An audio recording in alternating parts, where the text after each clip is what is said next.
In Game 5, Bird made his point with another refused handshake. Bird's pal Robert Parrish emphasized that point with his hands. These claws to the face didn't even get a foul call, let alone a technical rejection.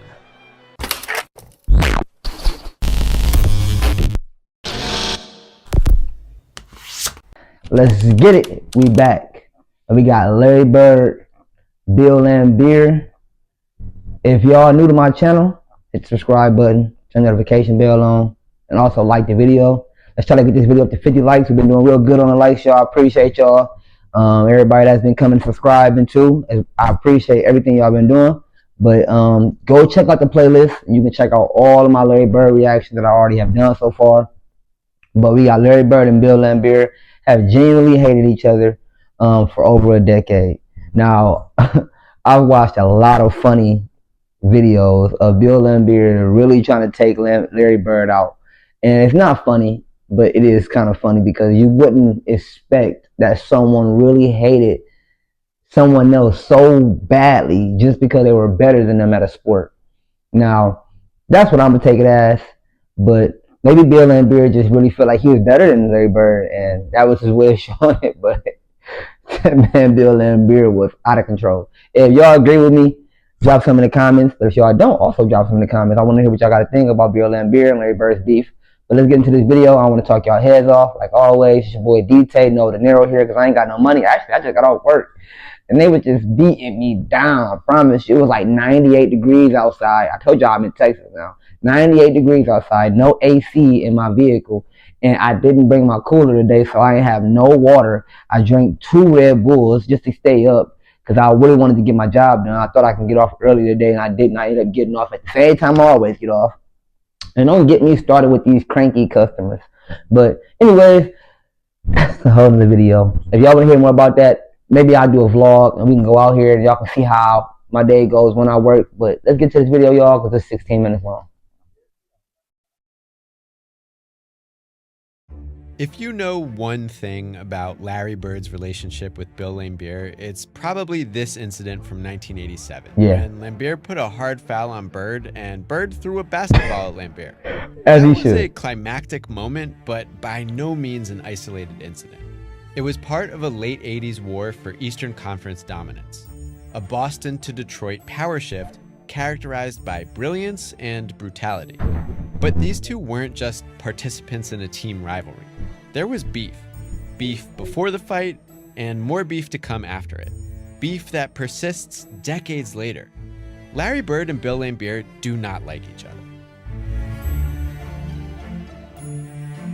The late 70s was an awesome era of college basketball in the state of Indiana. Bird and Laimbeer entered it from very different directions. Laimbeer was the 7-foot son of a wealthy manufacturing executive, raised in the fancy suburbs of Chicago and LA. He played 4 years at Notre Dame simply because he could. Laimbeer helped the Irish reach their first Final Four in 1978, but he was set for life, with little motivation to become a great pro player. Just to put a pause in real quick, I didn't know all of this stuff about Bill Laimbeer. I always just thought he was just like Larry Bird's arch nemesis. Besides, you know, Magic Johnson and the whole storyline of the saga of Magic Johnson, Larry Bird, East Coast versus West Coast, Celtics versus Lakers. But it seems like Bill Laimbeer actually had a story, you know, like everybody else. And just because he was on the back burner to Larry Bird, no one really, like, was inquisitive about the things that he'd been through and some of his accolades, actually. If y'all know anything about Bill Laimbeer, please drop some in the comments. Maybe I'll do a video on Bill Laimbeer and check out Bill Laimbeer and see all the stuff that he did. Because apparently he played for Notre Dame and played there for 4 years, and that's great. But let's get to the video. Hardly changed when the Cleveland Cavaliers drafted him with the 65th pick in 1979. Bird was the 4th of 6 siblings who grew up poor in small-town Indiana. Bobby Knight recruited Bird to play at Indiana University, but the overwhelmed and homesick 17-year-old dropped out before his freshman season even began. Bird ended up enrolling at much smaller Indiana State and played so brilliantly there that the Boston Celtics drafted Bird 6th in 1978, even though he planned to stay for his senior year, in which the Sycamores made the 1979 NCAA Final versus Magic Johnson's Michigan State. Bird and Laimbeer didn't really cross paths in college, but Larry definitely knew about Bill, if only because Laimbeer was one of his mother Georgia's favorite players. Cool, so let's jump ahead to 1985. Bird was at this point already an era-defining superstar, already a two-time champion with the Celtics, who'd wrested Eastern dominance back from the Sixers, then taken down the mighty Lakers in the '84 finals. Bird held reigning regular season and finals MVP over his friend and rival Magic. Larry was on top of the NBA. Laimbeer wasn't doing so badly for himself either. After a year abroad and a couple years with the miserable Cleveland Cavaliers, Bill had been traded to the Detroit Pistons, where he joined young superstar point guard Isaiah Thomas, another product of Indiana college basketball and, for what it's worth, another longtime favorite of Georgia Bird. Laimbeer had made a reputation for himself as a Piston. He was a powerful defender and rebounder, a deft outside shooter, a regular all-star right alongside Bird. There you go. I don't really understand, and I know he's going to get there, but as of everything that I've known so far about the Bill Laimbeer and Larry Bird beef, I don't really understand why Bill Laimbeer hated Larry Bird so much. Like, it just seems like it's just pure jealousy. That, you know, the media decided to use Larry Bird as the great white hope instead of Bill Laimbeer. But, I mean, Larry Bird actually has great accolades. We all know this stuff. If you're on this channel, you're a Larry Bird fan just like me, so you already know where I'm going with this and why the media decided to, you know, make Larry Bird the star that he eventually, and that he was overall in general. It just seemed like Bill Laimbeer was kind of jealous of that. Dude was also dirty like a diaper. Laimbeer fouled, flopped, and whined. Bird already knew the dude's deal from moments like this one in 1982. Laimbeer wildly swinging his elbows, then exploding at the ref who called a foul. That was just a taste. Beginning in '85, Bird would get heavy, near-annual doses of the Bill Laimbeer experience. The Pistons and Celtics played 5 playoff series in 7 seasons. Let's pause that real quick. I want to see what that says. 1985 Eastern Conference Season Finals 4-2. 1987 Eastern Conference Finals 4-3. In 1988, Eastern Conference Finals, I guess, went to the Pistons, and they beat them 2-4. And 1989, the conference first round was 0-3. So I'm guessing that there was only, it only took 3 games, 3-0 to sweep someone. But if the opponent won a game, then I guess it went to 4. And in 1991, they were 2-4 again. So that's new knowledge to me. I always, and I still not for sure if I'm right or not. I always kind of was curious why some of the series only went to 3 games. But it looks like if you swept someone back in the day and you were up 2-0, all you had to do is win 1 more game to call that a sweep, and you didn't have to play 4 games. They must have changed that rule somewhat along the line time period of the NBA as it grew into what it is now, where you have to have 4 wins and to there 0 to call that a sweep. And the 4th one would be a generous sweep, you know, classy. Hey, but it's your boy DtaeNoDinero. If you're new to the channel and you're still here, hit that like button, hit the subscribe button, and turn the notification bell on that way you don't miss out no more of my videos. I do plan on dropping more videos back to back, like I told y'all. This is the new chapter of my life, so let's get back to dropping content. So be ready to see more content dropping on a daily basis, at least 2 or 3 more times than what we have been doing. Just because I've been having a lot of ups and downs, but hey, that's not, like I told y'all, we're gonna do a vlog, and y'all gonna see my daily route, and y'all see what I deal with. But hey, get back to the video, hit that like button. Thanks. With Boston holding the upper hand early on, Detroit taking over at the end of the decade, and both submitting to Michael Jordan's Bulls in the early 90s. But yeah, that initial power struggle got rough.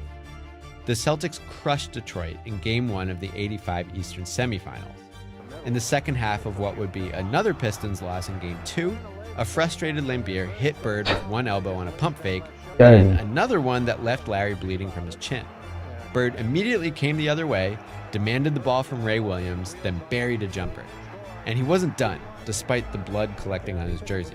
Wow. In the 4th quarter, Bird scorched each of Laimbeer's teammates to reach 30 points, then 34, 36, 38. Bird finished with 42 points, 17 of them in the fourth quarter of that second victory. Wow. He was coy about the incidents that got him going. Yeah, the Pistons got away with a few elbows, but mostly it was the Celtics getting Larry the ball down low. He did note that Laimbeer wasn't playing well and seemed frustrated. Well, Big Bill turned around and dominated Game 3. He led Detroit with 27 points and got into it with Boston big man Robert Parrish. Bird had more to say this time. He trash-talked Laimbeer on the floor, suggesting Boston was going to sweep Detroit, and after the Pistons actually won Game 3, Bird and the Celtics accused the violent Fowler of drawing fouls the other way by flopping like a fish out of water. Bird said refs favored Laimbeer, that he got all the calls, and he specified that the other Pistons were fine. It was Laimbeer and Laimbeer alone with whom the Celtics had a problem. Laimbeer said the accusations and mockery didn't bother him, but he fired back, calling the Celtics cocky, and this on the same day reporters spied Bird impersonating Laimbeer on the practice floor. Detroit took Game 4 to tie the series, and Laimbeer accosted the guy who'd predicted a Boston sweep and shouted, "Where's your broom now, guy?" From there, things cooled down a bit. Boston won the series in 6 games and went on to rematch the Lakers in the finals. Laimbeer was chastened and never messed with Larry and the Celtics again. Just kidding, Detroit got Laimbeer a new fouling companion, Rick Mahorn, in the summer of '85. Here are those two giving Larry a nice thump in November of that year. When Larry found out Bill had been left off the '86 Eastern All-Star team after making it 3 straight years, he said, "Good, now I won't have to worry about him saying, 'Hi, Larry,' and me having to say, 'F you, Bill.'" Definitely wasn't shy about his feelings toward Laimbeer. When SI's Jack McCallum asked the Celtics about their foe in '86, Bill Walton wouldn't let his response be printed. Parrish said, if you can't say something nice about someone, then don't say anything.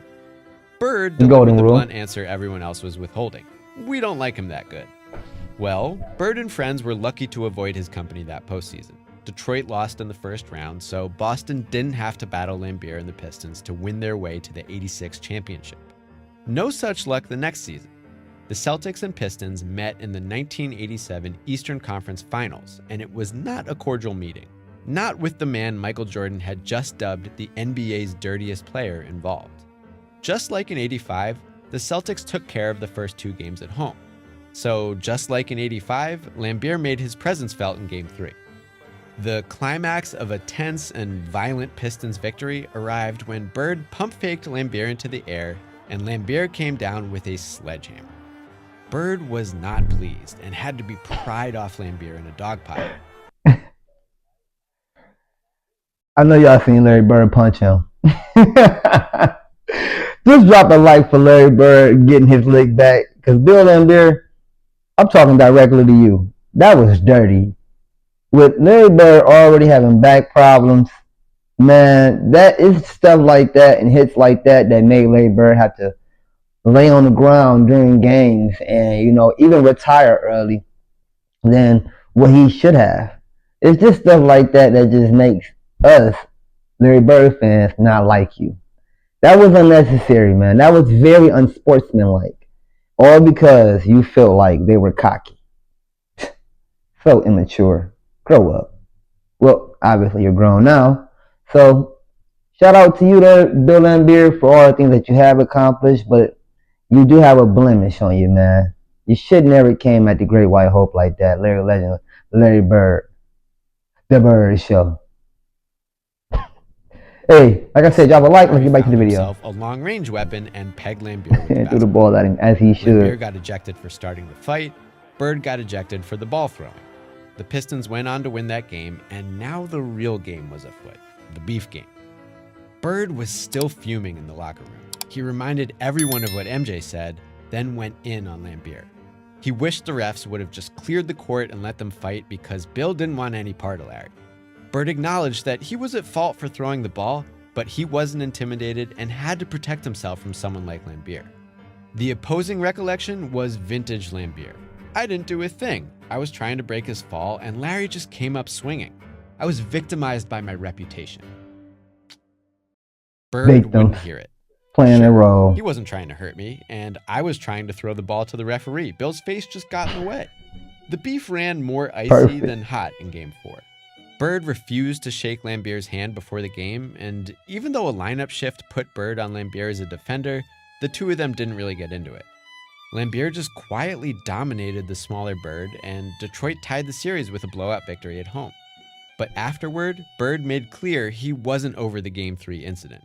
Laimbeer suggested he'd made snidey comments after the denied handshake in Game 4. And asked about said snidey comment, Bird repeated it as "go blank blank," which I guess doesn't stand for "go enjoy yourself." You know what that means. Larry also said, "I don't like Bill Laimbeer. Why should I shake his hand?" Laimbeer? Well, you never know until you try. This was very much Bill Laimbeer's MO. Incite conflict on the court, laugh it off and play dumb later. Anyway, back to Boston for Game 5. Laimbeer, who had just been fined $5,000 for the fight, sarcastically anticipated a warm reception after he'd knocked down the hero of Celtics fans. Bird was actually kinda wary. He didn't like Laimbeer, but he also didn't want someone to hurt him or anything like that. Bird was talking about the fans in that quote. He neglected to share that sentiment with his teammates. In Game 5, Bird made his point with another refused handshake. Bird's pal Robert Parrish emphasized that point with his hands. These claws to the face didn't even get a foul call, let alone a technical rejection. Anyway, in this pivotal Game 5, the basketball eclipsed the beef. With just seconds left and the Pistons up 1, Bird got his shot blocked and the ball caromed out of bounds off the Celtics. As Isaiah Thomas hurried his inbound to Laimbeer, Detroit had the win in hand. But then Bird engineered one of the most legendary plays and one of the best Johnny Most radio calls in Celtics history. Now there's a steal by Bird. Underneath the DJ, lays it in. Right at 1 second left. What a play by Bird. I know I'm talking a lot, but that just goes to show you that some things are just meant to be. All of that stuff Bill Laimbeer was trying to do, not even just Bill Laimbeer. There were other people on the team of the Pistons, the bad boy Pistons. You know, they ain't got the name bad boys, not because they were good boys, because they were bad boys, if you get what I'm saying. They were actually out there doing a lot of illegal things. But yeah, there's something that's just meant to be. And, you know, no matter what they did to try to intimidate the Celtics and their, I wouldn't say classy, because, you know, they did talk trash, but they were more so sportsmanlike. So their sportsmanlike character. The Boston Celtics try to, you know, intimidate them because they had that sportsmanlike character. It didn't work. It didn't work. And it was just meant to be that the Boston Celtics were just supposed to win. Because if you see that, and we've watched it over and over again on this channel. Like I told you, if you're new to the channel, check out the playlist. On my channel, you'll be able to catch up on all the Larry Bird reactions we have, what we already done so far. But yeah, just getting straight to it again, just so we can finish this video off. You'll be able to see that it was just meant to be. It was just meant to be. It was just meant to be. That's all. I mean, there's nothing else I can say. There's just some things are just meant to be. That was the decisive play of the series. Parrish got suspended for the attack that Bird deemed a good deed, and Boston lost Game 6 without him. But back home for Game 7, the Celtics won the series, thanks in part to Adrian Dantley and Vinnie Johnson cracking heads, which knocked Dantley out and out of the game. Wow. At the final buzzer, Laimbeer predictably sought Bird out for a handshake, and Bird just kind of walked through it. Larry remained clear at series end that his grudge wasn't going away. He always respected opponents, but believed Laimbeer had tried to hurt him. And Sidney Green, who left the Pistons after that season, told people that Laimbeer had premeditated an attempt to injure Bird. That storyline might have lingered if Dennis Rodman and Isaiah Thomas hadn't said some spicy stuff that commandeered everyone's attention. But even still, Laimbeer had more than secured his place among the NBA's so-called thugs. His Pistons would soon come to be known as the Bad Boys.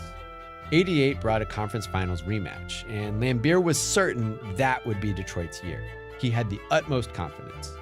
Bird was like, I'm sure he's confident. I'm sure he was confident last year too. The '88 series was less explosive, but still cranky. Laimbeer hurt his shoulder early on, and Bird shot poorly all series long. They still got into it a bit, like this brief tangle during Game 2, but the extracurricular behavior was relatively tame early on. By game 4, Bird was guarding Laimbeer again, which led to the usual shoving and the occasional technical, and also Laimbeer having a big scoring night. The Celtics won that game to tie the series, and Bird mocked Laimbeer a bit for passing up the final shot. But as Larry remained ice cold, the Pistons pulled away in games 5 and 6 to seize the Eastern crown. In a move the Pistons would one day famously imitate, the bitter Celtics starters walked off the floor before the final buzzer commenced the Silverdome celebration. That was the beginning of the end of an excellent Celtics era. Bird was too hurt to face the Pistons in the first round the following season. Detroit swept Boston that series and eventually swept the Lakers to win Laimbeer and company their first title in '89. Wow. Detroit repeated the following season while Boston once again bounced in the first round. The Celtics and Pistons met again in the '91 Eastern semifinals, but Bird was once again slowed by back injuries, and this was really just a battle to see who would become the Bulls' conference final victim. It was finally Jordan's time to wear the crown. MJ, by the way, was pretty clear in 1990 how he felt about Bird and Laimbeer's chippy play on the floor. If you had 273 professional basketball players and you say who's the 30th player in the NBA, you know, I say 95%, I say Laimbeer or Larry Bird. Granted, I think neither guy would deny this characterization. Laimbeer, for one, released a video game called Combat Basketball in 1991. He owned his reputation. Anyway, both guys' careers wound down in the early 90s, and fans were left to wonder whether their mutual distaste would cool in retirement. Well, when the Celtics retired Bird's jersey in 1993, Bob Costas joked that it was a perfect night even though Laimbeer couldn't attend. And Bird said, "We'd probably hang him up there with my jersey." When Laimbeer contemplated his own retirement later that year, he said, "I don't want to go out like Larry Bird," aka worn down and injured in his final game. But what about later? In the decades since retiring, both Bird and Laimbeer have stayed close to basketball, coaching, managing, and making media appearances. And when you make media appearances, this stuff comes up now and then. In 2008, Laimbeer was head coach of the WNBA's Detroit Shock. Bird was an executive for the Indiana Pacers, who were in the middle of a playoff drought. When the Shock visited Indianapolis to play the Fever, Laimbeer went on local radio. He got asked about Bird, and he answered. I can't find the audio, but the wonderful Indy Cornrows blog transcribed it at the time. Laimbeer said he didn't really pay attention to how the Pacers were doing, but also betrayed that he kinda did. When Bob Kravitz confirmed the Pacers hadn't been making the postseason, the guy who had coached the Shock to multiple rings was like, "That would drive me nuts. I'd probably quit." After piling on a bit more about Bird's inability to lead Indiana to a title, Laimbeer was asked about staying in touch with Larry and said he just didn't care to. They didn't grow up together, they were never friends, so why hang out? Finally, Laimbeer was asked what he would do if Bird called him and offered him a job with the Pacers, and he guessed that entire premise was faulty. And while Bird did go on record in 2009 to say Laimbeer was a hell of a coach, I think Laimbeer guessed correctly. In 2013, Bird was interviewed by a fan and didn't sound like he'd forgiven Laimbeer for the way he played. You never really ever liked Laimbeer in any social situation? No. Yeah. And it's because he was a dirty player. And Laimbeer isn't interested in what I guess is the post-playing version of trying to shake Bird's hand. Larry Bird's sitting next to you right now. Would you talk to him? Would you have a conversation with him? What would you say?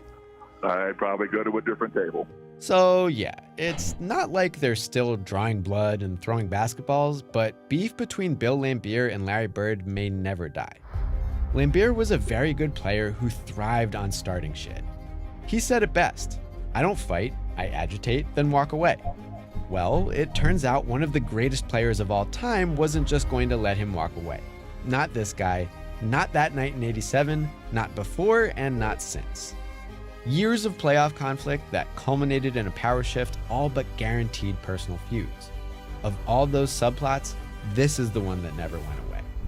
Sometimes, when you agitate people, they stay agitated forever. Thanks a lot for watching Beef History. If you're a Celtics fan, you might like this episode. If you're just a fan of beef, you might like any of these. Shout out to Secret Base with Basketball Minds. If you haven't checked out their channel, please go to their channel and check them out. They have tons of great videos. We've done a video on Larry Bird before based off of his breakdown basically like how good of a shooter Larry Bird was, and he actually did a great breakdown. That reaction is also on my channel as well. It's in the playlist. So just go check out the playlist, and you guys will be able to see all the Larry Bird reactions that I've done. You'll be able to see the breakdown on Basketball Minds and Secret Base of what they've done to basically just try to break down how great of a shooter Larry Bird was. But just to put the finishing touches on this video before I do leave, I do have a few questions I want to ask. So drop in the comments. Do you guys think that the feud between Larry Bird and Bill Laimbeer was because they were two alpha males? Me personally, I didn't see Laimbeer as being the alpha on the team, but he definitely carried himself like the enforcer. So Larry Bird definitely was the alpha if you ask me. He brought his team. He just did a lot of different things, and we all know this. If you've been on this channel this long, we all know this. So please drop in the comments what you guys think about that. Also, what do you guys think about Michael Jordan speaking up for Larry Bird when he was asked questions about what fighting and all of that stuff got under his skin, basically? He spoke up for Larry Bird and Bill Laimbeer situation. He said he didn't like that. What do you guys think about that? On top of all of the conversation and debates that has, all of the conversation and debates between who was the greatest. And Larry Bird not being really mentioned that many times besides the people that are really fans of Larry Bird that knows, that Larry Bird was great. But other than that, what do you guys think about Michael Jordan always speaking up highly of Larry Bird? Drop that in the comments. And last but not least, what video do you guys want to watch? Want to catch up? What video do you guys want me to drop next?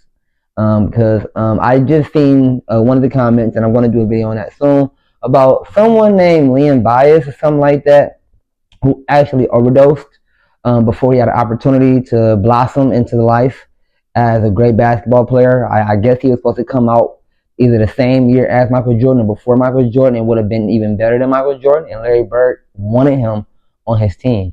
Are you guys excited about this or not? I'm curious to know. Drop this in the comments. But other than that, I will be dropping the video regardless of not. Just want to know what you guys got to say. But it's your boy DtaeNoDinero. If you're new to the channel, I hope you like the video, and I hope you subscribe so you can turn notification bell on so you don't miss no more of the videos. But hey, I need to go get in the shower because I stink. It's your boy. Peace. Let's get it. Sleep.